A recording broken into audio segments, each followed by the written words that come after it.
ബേപ്പൂർ സുൽത്താൻ എന്ന് അറിയപ്പെടുന്ന വൈക്കം മുഹമ്മദ് ബഷീറിന്റെ ഓർമ്മകളിലൂടെ മുഹമ്മദ് ബഷീറിന്റെ ഭൂമിയുടെ ആകാശങ്ങൾ എന്ന പ്രശസ്ത നോവലിലെ ബഷീർ എന്ന കഥാപാത്രമാണ് ഞാൻ ഇന്നിവിടെ അവതരിപ്പിക്കാൻ പോകുന്നത്.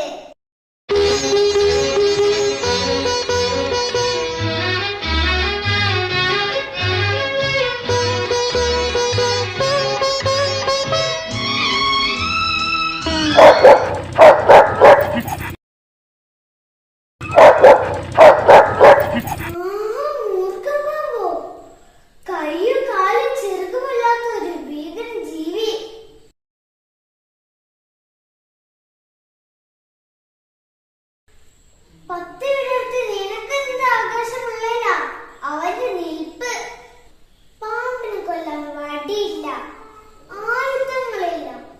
മനുഷ്യൻ എത്ര ബലഹീനൻ.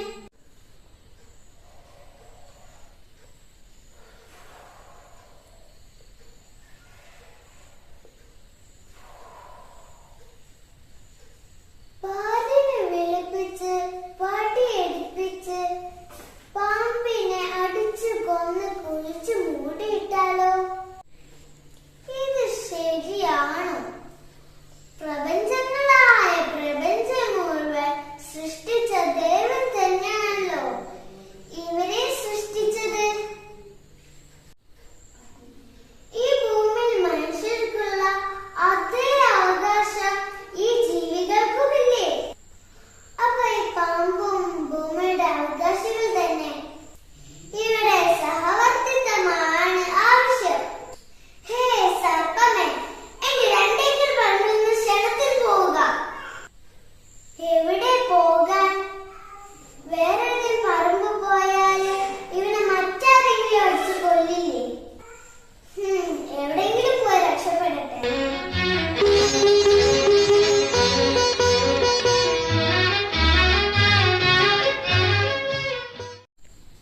അടുത്തത് വൈക്കം മുഹമ്മദ് ബഷീറിന്റെ പാത്തുമ്മയുടെ ആട് എന്ന കഥാപാത്രത്തിലെ ചെറിയൊരു ഭാഗമാണ് ഞാൻ ഇന്നിവിടെ അവതരിപ്പിക്കാൻ പോകുന്നത്.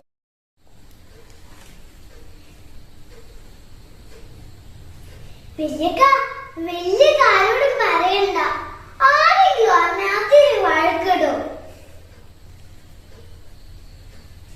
എനിക്ക് പണമായിട്ടൊന്നും വേണ്ട, ഖദീജക്ക് 2 കമ്മല് മതി.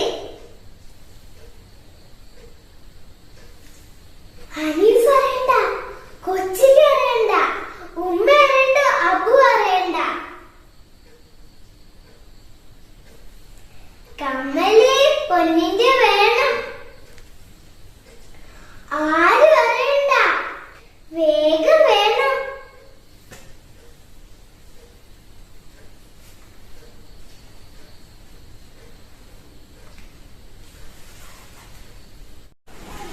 വൈക്കം മുഹമ്മദ് ബഷീറിന്റെ മതിലുകൾ എന്ന പ്രശസ്ത നോവലിലെ നാരായണി എന്ന കഥാപാത്രമായിട്ടാണ് ഞാൻ നിങ്ങളുടെ മുമ്പിൽ എത്തുന്നത്.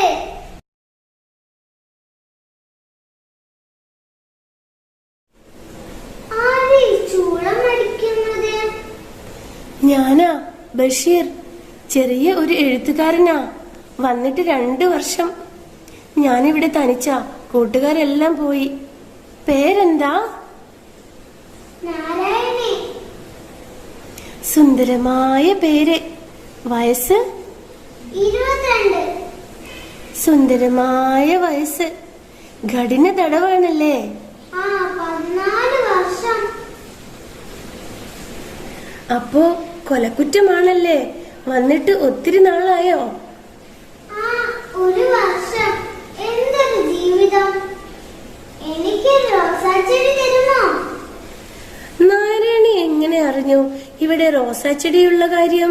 ചെയ്യല്ലേ, എല്ലാവരും എല്ലാം അറിയും. ഇവിടെ രഹസ്യമില്ല. ഈ ഭൂമുഖത്തുള്ള എല്ലാ ചെടികളും ഞാൻ നിനക്ക് തരും. ഒരെണ്ണം മതി, തരുമോ? ഹോ, ഇതെന്തൊരു ചോദ്യമാണ്!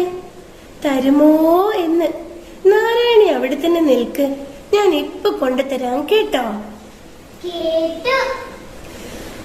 നാരായണി, നാരായണി, എന്തോ? ഞാൻ വിളിച്ചപ്പോ എവിടെയായിരുന്നു? ഞാൻ ഇവിടെ തന്നെ ഉണ്ടായിരുന്നു. എന്നിട്ട് ഞാൻ ഒളിച്ചിരിക്കുകയായിരുന്നു. കള്ളി. ബഷീറേ, റോസാച്ചെടി കൊണ്ടുവന്നോ?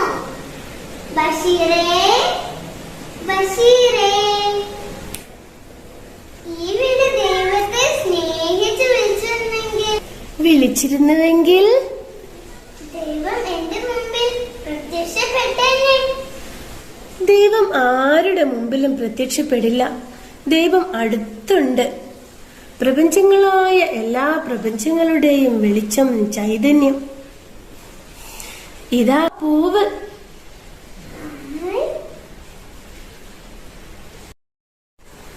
ഈ നാരായണേ, നിങ്ങൾക്ക് ഇഷ്ടപ്പെട്ടോ? Thanks for